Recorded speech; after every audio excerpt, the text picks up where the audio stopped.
देखा कि सारे कौरव और पांडव पढ़ने जा रहे हैं, मगर उनके साथ उनकी बहन देखी कभी तो पढ़ने गई। ये है वो ढांचा पहला जिसमें लड़की की पढ़ाई पे पाबंदी, और उससे पहले नहीं है जो वाल्मीकि इंस्टीट्यूशन है वहां मां शबरी पढ़ते हुए आपको मिलेगी, महामुनि मतंग की बेटी आपको पढ़ते हुए मिलेगी। ये फर्क है एजुकेशनल ढांचे में, जिसको दोबारा ठीक से दुरुस्त करके स्थापित करना है। एक कहानी आज पूर्वा जी ने छोड़ दी, मैं चाहता था पूरी बात कहे। मैंने तो रिक्वेस्ट की थी कि टाइम की कोई लिमिट नहीं, इनकी टिकट कल की है ना, पर इन्होंने बीच में छोड़ दी। जो क्या नाम था पूरा, पंडिता रमाबाई की कहानी आनी चाहिए। मां रमाबाई वो नहीं, पंडिता रमाबाई अलग से कहानी। तो पंडिता रमाबाई का जिक्र यहां होना चाहिए। पंडिता रमाबाई कौन, जो अभी हमारे लाली बता रही थी कि मुझे पढ़ने से रोक दिया, तो लड़कियों को रोका जाता था। और जो मैं भी बताया मैंने कि राम पढ़ेगा, लक्ष्मण पढ़ेगा, है ना, अर्जुन पढ़ेगा, द्रौपदी पढ़ेगा, मगर उनकी लड़की नहीं पढ़ेंगी। तो पंडिता रमाबाई को भी रोका गया पढ़ने से, मगर धीरे धीरे धीरे धीरे कभी कभी किसी बच्चे में एबिलिटी होती है, और कभी कभी कोई बच्चा लाडला भी हो जाता है, किसी के से काम लिया, वो पढ़ने के लिए धीरे धीरे प्रोविजन लेती चली गई। और कहां तक गई, वेदों को पढ़ने तक पहुंची। और जब वेदों को पढ़ लिया तो उसके बाद जानते परिणाम क्या आया, उसका परिणाम क्या निकला। जैसे वेदों को उसने पढ़ा वो क्रिश्चियन हो गई। वो करी ये छुपाया हुआ था हमसे जो औरत के लायक ही नहीं है, जहां औरत का कोई दर्जा ही नहीं है, जो उस औरत को कोई सम्मान ही नहीं है, ये है वेद। और वो क्रिश्चियन हो कि जहां औरत को सम्मान नहीं वहां मैं नहीं रहूंगा। ये कहानी तो मैंने छोटी सी कर दी, तो आपकी बड़ी स्टडी है इसके ऊपर। और पूर्वा जी का तो वेदों के ऊपर पीएचडी है, वेदों के ऊपर। तो इसलिए मैंने रिक्वेस्ट की थी कि आपके ऊपर वो रोक नहीं होगी। वो पता नहीं कैसे उन्होंने फिर वो अपना उसको स्पीच को 4:17 पे शुरू किया और 4:54 पे खत्म कर दिया, है ना। वो पूरा पीरियड भी नहीं बना, पीरियड बनना चाहिए था। तो बहुत सारी बातें हैं। तो एक बात इसी के साथ जोड़ते हुए मैं पंडिता रमाबाई के साथ जोड़ते हुए आगे बढ़ रहा हूं। हम कहते हैं कि हम गुलाम हैं, कहते हैं ना कि हम गुलाम हैं। उस व्यवस्था ने हमें गुलाम बना रखा है भी। हर किसी का अपना अपना गुलाम है। जो बाबा साहब कह रहे थे, जब बाबा साहब ने लड़ाई लड़ी गोलमेज कॉन्फ्रेंस की, तो उन्होंने यही कहा भी देश में दो गुलाम हैं। एक अंग्रेज का गुलाम है जो ब्राह्मण है, बनिया है, जाट है, ये गुलाम है। एक इसके गुलाम है जो आगे दलित है, इनकी भी आजादी होनी चाहिए। आपको ये पता दलितों का भी एक गुलाम है, ये पता कि दलितों का भी कोई गुलाम है। दलितों का गुलाम इन बेटियों को आपने बनाया, ये है। और हर जगह पीसी जाती है। अगर ये कहानियां सुनी है, हमने प्रोफेसर निर्मला जी को सुना है कि किस तरह से उन्होंने संघर्ष किया है दलित परिवार में पैदा होकर, तो ये सारी बच्चियों की कहानी है इनकी सबकी। और अगर आप हम समझते कि हमें आजाद होना चाहिए, तो हमें इब्राहिम लिंकन की तरह पहले सोचना पड़ेगा कि कोई हमारा गुलाम भी नहीं होना चाहिए, हम भी दूसरे को गुलाम क्यों रखें। और ये सवाल शायद आपके सामने पहली बार आया होगा कि दलितों का भी कोई गुलाम है, पता ही नहीं है आपको। वो जो औरत रोज पिटती है, बहन बड़ी हो तब भी छोटे भाई का कहना मानती है। वो कह रहा है कि मैंने कह दिया इस वक्त तुम्हें बाहर नहीं जाना, तो बेचारी वही रुक जाती। अच्छा भाई ने कह दिया बाहर नहीं है, छोटा उससे पूछो कितने साल छोटा, मेरे से 8 साल छोटा है। हुक्म ऐसे दे रहा जैसे तुम्हारा बाप है। हो रहा कि नहीं हो रहा। अगर समझ आपके पास है तो समझ इनके पास भी। इसको एक्सेप्ट करना पड़ेगा कि लड़कियों के पास भी समझ है।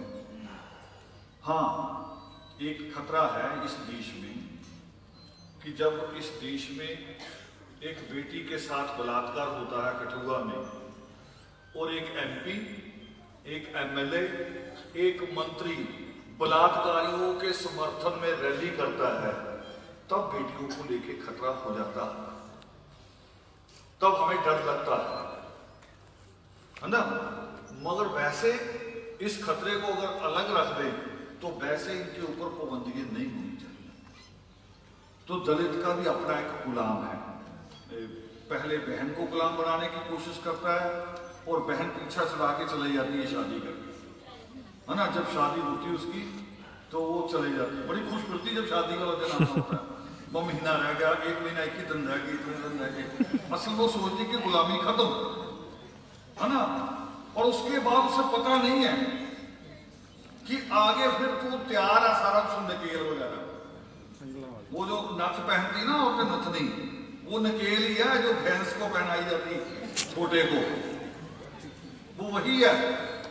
पायल पता क्या है? पायल चूड़िए कि उसकी आवाज आती रहे और घर में जो बुजुर्ग है सबसे जो ऊँग रहा है उसके कान में आवाज है कि यही है, गई नहीं गई। ये वही सारी चीजें हैं। तो अगर जननी और जन्मभूमि स्वर्ग से भी बढ़कर अगर इसके ऊपर हमारा यकीन है तो फिर हमें इस यकीन को अपने घर में लागू करना पड़ेगा, अपने घर में। हाँ, और थोड़े थोड़े विचारों के डिफरेंसेस होते हैं, होने ही चाहिए। वो तो ये भी होते हैं कि माँ शाम को जब खाना बनाने लगती है, माँ अगर कहीं गलती से पूछ ले हमसे भी खाना क्या बनाए, एक कहता दाल बनाओ, दूसरा कहना नहीं आलू बनाओ, तीसरा कहना मैं ये नहीं खाऊंगा। हम सारे बच्चे सगे भाई बहन हम अलग अलग होते हैं, मगर माँ मैनेज कर लेती है। वो कभी आज ये बनाएंगे, कल तुम्हारी पसंद बनाएंगे, क्योंकि उसको अपना लोकतंत्र चलाना है ना। तो राष्ट्रवाद नहीं बनने देती हूँ, हमारा राष्ट्रवाद आने वाला है ना। मोक्ष आया आज। हाँ, तो मैंने राष्ट्रवाद की एक परिभाषा की थी और दोबारा दोहरा रहा हूँ। राष्ट्रवाद जो क्योंकि बड़ा हंगामा है ना राष्ट्रवाद के नाम पे, हमने बाहर लगाया भी है बैनर रविंद्रनाथ टैगोर जी की बात। और मैंने आपको सजेस्ट भी किया था कि वो किताब जरूर पढ़ो, बहुत छोटी सी किताब है राष्ट्रवाद, आज से 100 साल पहले लिखी थी, 102 साल पहले उनकी स्पीचेस हैं, भारत के बाहर की भी, जापान की भी, जर्मन जहां सबसे बड़ा राष्ट्रवाद था उस वक्त, हिटलर के देश में जाके जो उन्होंने स्पीच दी। आज हमारे देश में एक हिटलर है, तो उस वक्त की स्पीचें आज भी पढ़नी चाहिए। तो राष्ट्रवाद की सबसे अच्छी परिभाषा है जो बचपन में कहानी सुनी होगी आप लोगों ने, कि एक बकरी का बच्चा पानी पी रहा है, उधर एक तेंदुआ आके पानी पीने लगता है, शेर का बच्चा, और बकरी के बच्चे को जोर से गुर्राता है, बुलाता है। वो कह रहा क्या हुआ? कह रहा मेरा पानी झूठा कर दिया। वो कह रहा नहीं जी, पानी तो उधर से आ रहा है, पहले आपने झूठा मैं पीना, मैंने कहा कर दिया। वो कह रहा फिर वो ठीक है, पिछली बार तुम्हारी माँ ने किया था, वो उधर से पी रही थी, इसलिए आज मैंने बदला लेना ही लेना। तो ये राष्ट्रवाद है असल में, है ना। चाहे कोई गलती है नहीं है, तब भी उन्होंने लड़ना ही लड़ना है, देश में दंगा कराना है और उसके बाद इलेक्शन जीतना है। तो मैंने जो बात कही कि बहुत सारी सफाइयां आपको करनी है, तो उनमें ये सारी सफाइयां हैं। एक सफाई तो सड़क की होती है जो आसान है, मगर एक सफाई जो रोज ही मन की बात करता है, बड़ा मन खराब हुआ है उसका, उसके मन की सफाई भी करनी बड़ी जरूरी है ना, और वो ज्यादा जरूरी है। तो ये उसको बार बार हमें बांट के दिखता है, हम जुड़ना चाहते हैं। अब पूर्वा जी कौन है? भारद्वाज, ब्राह्मण परिवार में पैदा हुए। मैं उनको लेने स्टेशन गया हूं। अब पूर्वानंद जी कौन है? उनके पुरखे किसी बड़े, पटना के किसी बड़े मंदिर के पुजारी रहे। दादाजी उनके पहले बीए हुए, उसके बाद वो बन गए वो करे छोड़ दो, त्याग दो, ये काम ठीक नहीं है, लोगों को लूट के खाना, लोगों को भरम में डालना। वही जो मारवा भाई पंडिता ने किया, वही चेंजिंग नहीं है। यानी हम सारे जुड़ना चाहते हैं, यहाँ इमाम साहब बैठे थे, हम जुड़ना चाहते हैं, मगर वो बार बार मैंने दिल्ली में ये बात कही थी, पता नहीं कैसे प्रचार करते हैं कि मैं कोशिश करता हूं कि मेरा नुकसान किसी मुसलमान ने कब किया, वो मुझे याद नहीं आता, मगर दिमाग मेरे में डाल रखा कि मुसलमान दुश्मन है, वो पक्का फिट हुआ। और खास तौर पे वाल्मीकि समाज में जब यूपी में अभी दंगे हुए तो मुझे फोन आ रहे कि जी मैं तो ऐसे ही जा रहा था बाजार में और एक मियाँ ने मुझे गाली दे दी, और मैं कहा गाली नहीं, अब तो तीसरा दिन अब दंगे शुरू हुए और तुम ही उसकी वजह हो, तुम उसकी वजह हो, जिसकी दुकान है वो तो बंद करके भाग गया बनेगा, अब लड़ने के लिए तुम खड़े हो सब, तुम उसकी वजह हो, तुम जानबूझ के जाके लड़े और तुम्हारा मसला नहीं है, और जब केस बनेंगे केस तुम्हारे ऊपर। तो शिक्षा यही तीसरा नेत्र खोलती है, ये तीसरा नेत्र है वो शिक्षा खोलेगी जो आपको बताएगी कि आपका दोस्त कौन है और आपका दुश्मन कौन है। जाट का भी बुरा हाल था, जाट आज की तरह नहीं था हमेशा। वो गाना याद जो भगत सिंह जिसे बार बार गाता है, पगड़ी संभाल जटा, वो देश की आजादी का गाना थोड़ी है, वो आरती से बनिए से बचने का जाट को कह रहा कि इससे बच, तेरी फसल ले जाता है, पैसा भी ले जाता है, तुम्हें देता भी कुछ नहीं। वो गाना पूरा, कभी गाना पूरा दोबारा सुना तो आपको समझ में आएगा गाना क्या है। तो उनके एक ही नेता हुए सर छोटू राम, और एक ही लाइन उसने समझाई, केवल एक लाइन, वो करे दोस्त और दुश्मन को पहचान, बस एक लाइन। और उस एक लाइन में याद ये हो गया कि पंजाब, हरियाणा, पश्चिम उत्तर प्रदेश और राजस्थान का कुछ हिस्सा जहां जाट को ही पावर माना था, राजनीति का मतलब ही जाट है, बाकी कोई है ही नहीं। और वही जाट जिसकी जूती फटी होती थी, अंगूठा बाहर निकला होता था और गानों में लिखा होता था बावला, कविताओं में लिखा होता था बावला। बावला मीन्स भी आधा पगला, शहर में आ जाए तो यूं बिना वजह बोर्ड देख देख के खुश होता था। और अब वो देखता है, अब वो मोटरसाइकिल पे आता है, लोग उसकी तरफ देखते, बदल गया सारा कुछ। और यही बदलना है। वो जो कल्चर पे बात कह रहे थे कायद साहब, कल्चर पे बार बार बात हुई है, मगर उसको ऑर्गेनाइज तरीके से नहीं, ऑर्गेनाइज तरीके से नहीं। हमारे एक शायर हुए गुरदास आलम, लेफ्ट से जुड़े रहे, उन्होंने की कस्टम के ऊपर बात है, कुछ चाहे लेफ्ट में जुड़े थे, मगर जाति का सवाल उनके आगे भी बार बार आता था। एक गाना लिख दिया किसी ने, बहुत मशहूर हुआ उस वक्त, नंदलाल नूरपुरी ने लिखा। क्या गाना, आज भी गाने यही बनते हैं। मुझसे इंटरव्यू लेने भी आए थे रवीश, जब गाने बने ना, मैं मुंडा चमारा था, तो मुझसे पूछने आए थे। तो गाना उसने क्या लिखा, लड़की गा रही है, हाय ने मुंडा लंबड़ा आधा मैनू वीर की राखी। और वो एक मंच पे गुरदास आलम जी को मिल गए, कह रहे आजकल मेरा गाना बड़ा मशहूर हो रहा, सुना नहीं रेडियो पे? वो कह रहे आज मैं उसका जवाब दे रहा हूं, तुम वो सुन लेना। तो क्या जवाब लिखा फिर गुरदास आलम ने, कल्चर पे लड़ाई होनी चाहिए, कस्टम के ऊपर। वो कहते लंबड़ा दी कंध टप के, वो तो लिखा ना उसने, हाय ने मुंडा लंबड़ा था, उसने उल्ट लिखा लंबड़ा दी कंध टप के मुंडा कंडियां चो बेर ले आया, तली उत्ते जान रख के उन्हें बेरी दे पिंडे नूं हथ लाया। उसी मंच पे बातें हुई हैं, मगर ऑर्गेनाइज नहीं हुई। आदर्श अब ऑर्गेनाइज तरीके से कर रहे है ना। सिरसा में जो आपने देखा वो जो अमृत था, मगर उसको जब कंक्लूजन करोगे उसका, जो आप समरी निकालोगे मॉरली, तो वही निकलेगी जो यहां निकलेगी, वहां भी वही निकलेगी। भी हमारा जो लक्ष्य है वो बिल्कुल साफ स्पष्ट है। तो लास्ट में मैंने वो बात कर दी है, देश में जो सबसे गंदी घटना हुई है अभी तक ऐसा कभी नहीं हुआ था। सिख संस्थाओं को विरोध था संविधान की धारा 25 से,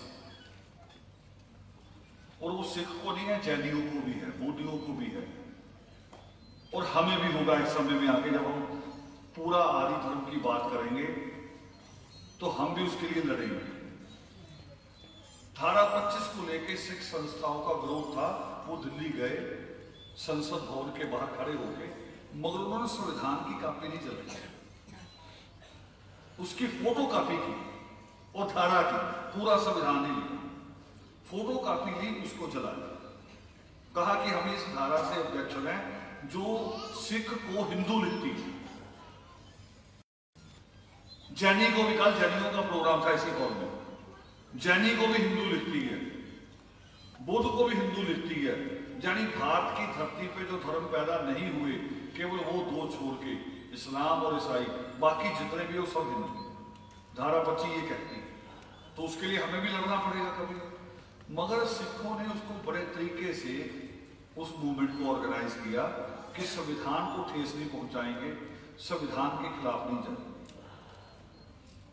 मगर जब पंजाब में इलेक्शन हुआ, उस वक्त इलेक्शन कमीशन ने स्पेशल एक पहली बार एक क्लॉज बनाया गया, जो नॉमिनेशन फॉर्म भरा जाता है तो उसमें उसी वक्त आप शपथ लेंगे, जो भी ऑफिसर होगा फॉर्म लेगा आपका, आप एमएलए की फॉर्म भर रहे हैं या एमपी का, उसके सामने खड़े होकर पहले आप ओथ लेंगे कि मैं भारत के संविधान में विश्वास रखता हूं, फॉर्म साथ लगेगा।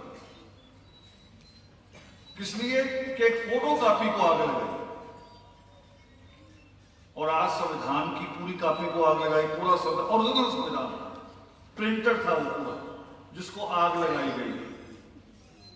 आज कोई क्यों नहीं बोला? उसका कारण क्या है? उसका कारण है कि वो असल में करवा रही, सरकार में बैठे लोग करवा रहे कि जलाओ, हमें इस संविधान को जलाना, और जलाने की इनकी बहुत पुरानी आदत है। जानते महात्मा रावण के पुतले कब से जला रहे हैं? जलाने की आदत है इनकी। इन्होंने आज तक बनाया नहीं कुछ। हनुमान गए लंका में, लंका जला के आ गए, है ना। इन्होंने महात्मा रावण को जला रहे हैं, बनाया कुछ नहीं आज तक। बनाया क्या? एक एरियल रखा था ऊपर, है ना, और पेरियार उसके पीछे पड़ गए भी, ये एरियल लक्ष्य नहीं होगा किसी का, है, या अपना यहाँ पूरा लक्ष्य मत लेते हैं। फिर तेरे अलग तुम्हें गर्मी चल रही है, अगर चंदन लगाया ठंडा रहता है, फिर तुम्हें गर्मी चल रही, जो पत्थर तोड़ रहा है सड़क पे, उसको तो गर्मी चढ़ नहीं रही। तुम्हें खास तेरी गर्मी ठंडी, तो ये गर्मी ठंडी करनी पड़ेगी जिनकी गर्मी चढ़ी हुई है, तो करनी पड़ेगी। मगर होगी कैसे? होगी जब आप शिक्षित हो, नहीं तो नहीं होगी। हम हार जाएंगे, हम लगातार हारते रहे हैं शिक्षित ना होने की वजह से। बाबा साहब के बारे में जितनी मीटिंगें होती जो हमारे यहाँ आते ना मोहल्लों बस्तियों में, जो कहते हैं हम अम्बेडकरवादी हैं, एक बड़ा दुष्प्रचार करते हैं। कह रहे वो बाबा साहब की जो उंगली ऐसे ना, वो कह रहे पार्लियामेंट में घुस जाओ। पार्लियामेंट में सीटें कितनी है? 544। भारत के टोटल, चलो एमएलए लगा लो विधानसभा सारी, वो कितनी है? 4120 एमएलए टोटल, रिजर्व नहीं बता रहा हूं, टोटल। कहेंगे देखो राजनीति में नहीं जाओगे तब तक कुछ नहीं होगा, वहां बाबा साहब कह रहे घुस जाओ। बाबा साहब ने जो पहले कहा कि शिक्षित हो जाओ, फिर संगठित हो, फिर संघर्ष करो, वो बात नहीं कही। ये अब हमारे बच्चों को मिसगाइड किया जा रहा है। जब भी कोई ऐसे बोलने वाला है उसको बिठा दो, उसको को भी हमें नहीं घुसना। 544 के बाद बाकी कौन से? मैं तो 45वां होता हूं, कहां घुसूं? उनको रोको, वो हमारे बच्चों को मिसगाइड कर रहे हैं। पहले मिसगाइड करते रहे कि ये नगर पालिका के नेता बनते रहे बेचारे जा जाके, और नगर पालिका के रहे, उससे आगे गए नहीं। दूसरे डिपार्टमेंट वाला इनको जानता ही नहीं कि ये कौन है, वही के नेता है। और अब ये बाबा साहब के नाम पे दुष्प्रचार किया जा रहा है कि बाबा साहब की उंगली पार्लियामेंट की तरफ कह रही है। पार्लियामेंट में कितने लोग जाओगे और जो गए हैं, अभी तक जो बैकलॉग है वो नौकरियों में तो है, एजुकेशन की सीटों पे तो है, कभी कभी आज तक राजनीतिक सीटों पे बैकलॉग हुआ? वो तो पूरी की पूरी भरी गई है हर बार। फिर पता नहीं किसको लाना चाहते हैं कि नहीं जी इन्होंने लोग गए थे, बाबा साहब को पढ़ा नहीं। मैं कहूँ कांशीराम तो मायावती पूरी पढ़ा के भेजी थी, फिर राखी बांधने टंडन को चले गए। बताओ उसमें क्या करें, अब क्या करेंगे? तो पार्लियामेंट नहीं पहली आपकी पहली जो है वो शिक्षा है। अभी बहुत सारे बच्चे कावड़ भी लेने गए हुए होंगे, है ना, सारे आपके सारी बस्तियों में से नंगे पैर जा रहे हैं। उनकी माओ से पूछो कि स्कूल जाना हो तो 2000 का बूट मांगते हैं, कावड़ लेने जाओ नंगे पांव चले जाते हैं। दोनों में ये बताओ, उसके बाद ये बताओ कि स्कूल जाने के बाद तो कम से कम कुछ बन के आएंगे कि ये हाई स्कूल पास है ना, ये +2 पास है। वहां से क्या बन के आते? जिस दिन नंगे पांव स्कूल की तरफ जाने शुरू हो गए ना हम, बस उसी दिन हमारी किस्मत बदल गई, उसी दिन बदल गए, हम उस तरफ जा नहीं रहे। और ये सारे प्रयास बड़ी मुश्किलों से होते हैं। 2-3 महीने पहले मीटिंगें होती हैं इनकी, और 1-2 मीटिंगों में मैं भी बैठता हूं। बड़ी मुश्किल से सारे ये पैसे का अरेंज किया जाता है। आपस में भी झगड़ते कभी कभी, है ना, कि किसी ने पैसे नहीं समय पे दिए, झगड़ेंगे, मुझसे भी कहलवाएंगे। मगर ये पीड़ा इनको बैठने क्यों नहीं दे रहा? दोनों को ही, जो चंदा समय पे दे रहा वो भी, जो लेट दे रहा वो भी, बैठ कोई भी नहीं रहा इनमें से। क्यों नहीं बैठने दे रहा? क्योंकि इनका एक सपना है कि पूरी कौम को नरक से बाहर निकालना, जल्दी को स्वर्ग बनाना, ये एक सपना है इनका, और इसमें कुछ नहीं है। और बस लास्ट में एक कमी रही आज प्रोग्राम में, वो भी बता दूंगा कि कमी रही कि एक बच्चा है मुझे फोन करके पूछता है घर कब आओगे? मैंने कहा बड़े रूप से यार, कभी प्यार से ही पूछा कर। और आज मैंने उसे मंच में बुला लिया भी यहाँ आके छोटी सी बात कर ले, ऐसे रूप से बाकियों से बोल ले, तो वो कह रही जयवान।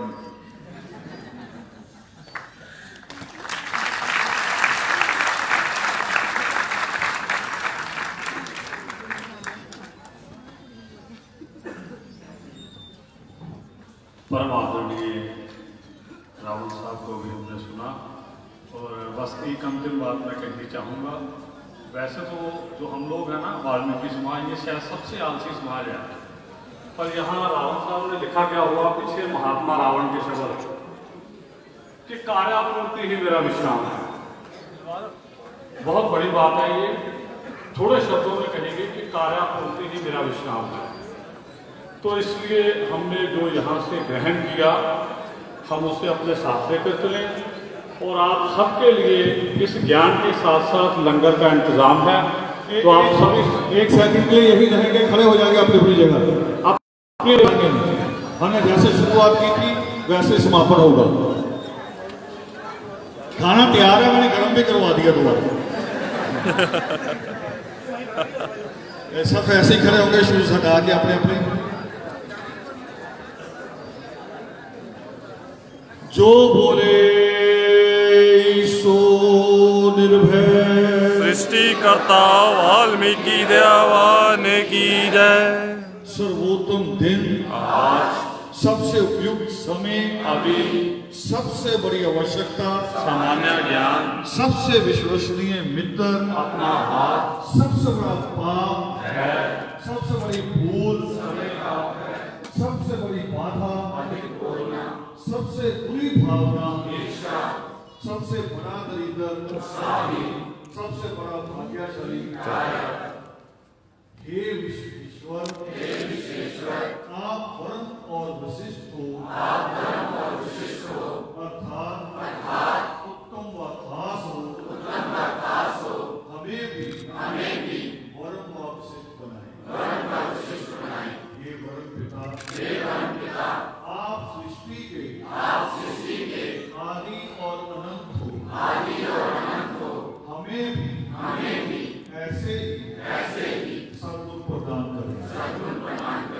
हे आदि अनादि आप लोक परलोक के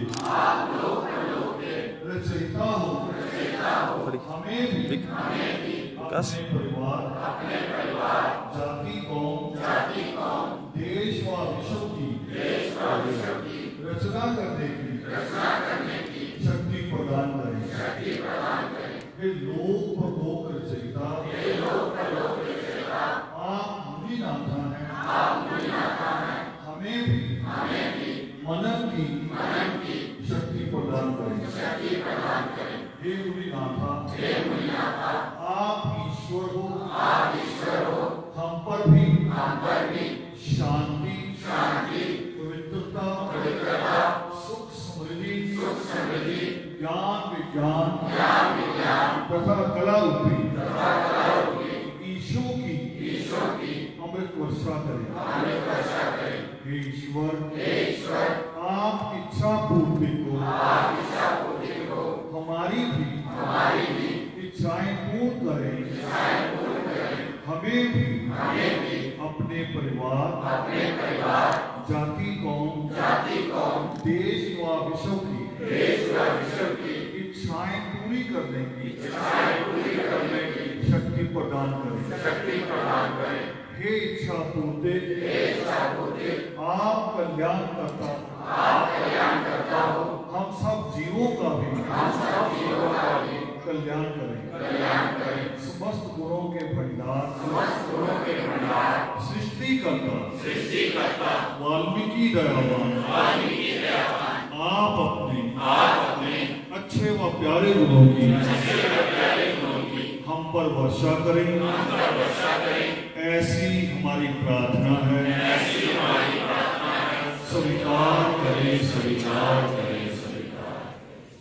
एक प्रस्ताव रह गया था, मैं पढ़ते मेरी बात आगे चलेगी। जो संविधान चलाया गया उसका निंदा प्रस्ताव पास होना चाहिए जी।